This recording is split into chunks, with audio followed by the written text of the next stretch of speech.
Hello and welcome to our Advent series, All Creation Waits, the Advent Mystery of New Beginnings by Gayle.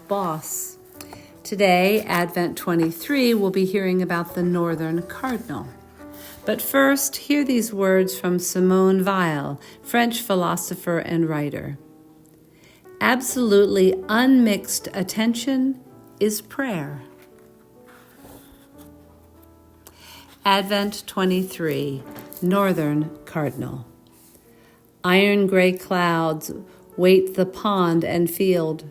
Beyond them the thicket and naked trees endure the day. Heavy my head bows. I watch my boots trudge.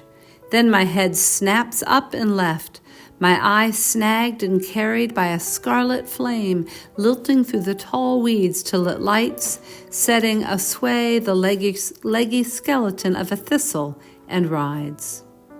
When nearly all the world tamps down its color, this male cardinal flares, an extravagant gesture considering the hawk whose dark eye snaps to him faster than mine.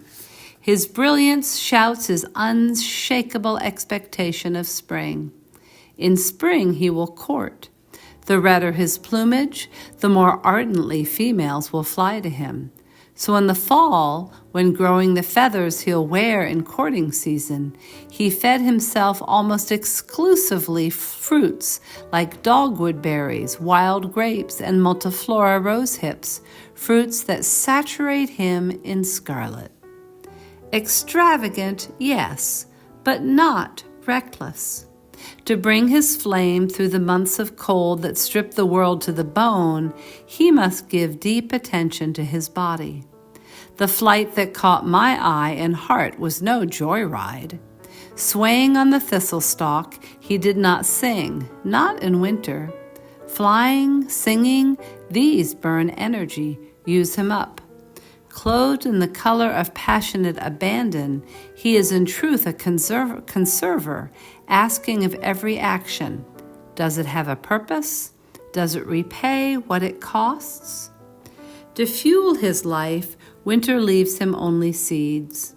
As the cold sharpens, he needs more seeds to fuel his furnace to its 105-degree Fahrenheit survival heat.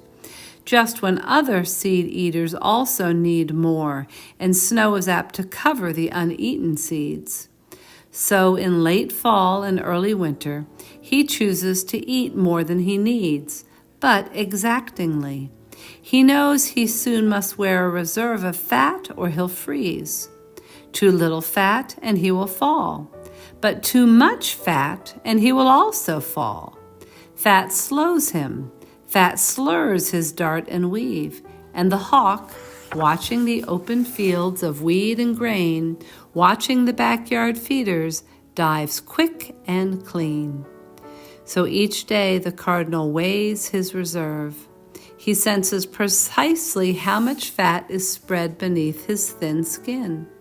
Also, he takes a measure of the temperature and length of the day, sensing how much winter remains. He places all he knows in a finely felt balance, which tells him how much he must eat to add an exact increment of fat. By fractions of grams, he grows himself so that he is weightiest exactly when winter is most harsh and food meager.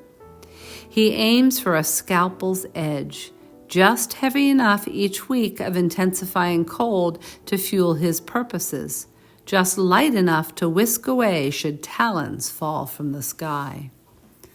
The cardinal holds on as the thistle slows its sway.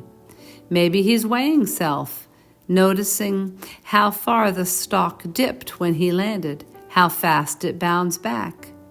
If he can navigate the narrow path between too thick and too thin, too much and too little, he'll arrive at his long-expected spring. He'll blaze out then and dazzle, bobbing, flitting, cavorting, singing, "What cheer, what cheer, what cheer!" As you heard this description of the cardinal, what caught your attention? What might the Cardinal be teaching you about wading through times of cold and dark, of trusting that new light will indeed come, of finding that important balance between two opposing things? Take a moment to prayerfully consider not only these questions, but also how might God be leading you? What might God be asking of you during this cold, dark time? Take a moment, I invite you to prayerfully share your insights, your questions, your thoughts, your concerns with God, remembering that the dark is not an end, it's a door. It's the way a new beginning comes. Amen.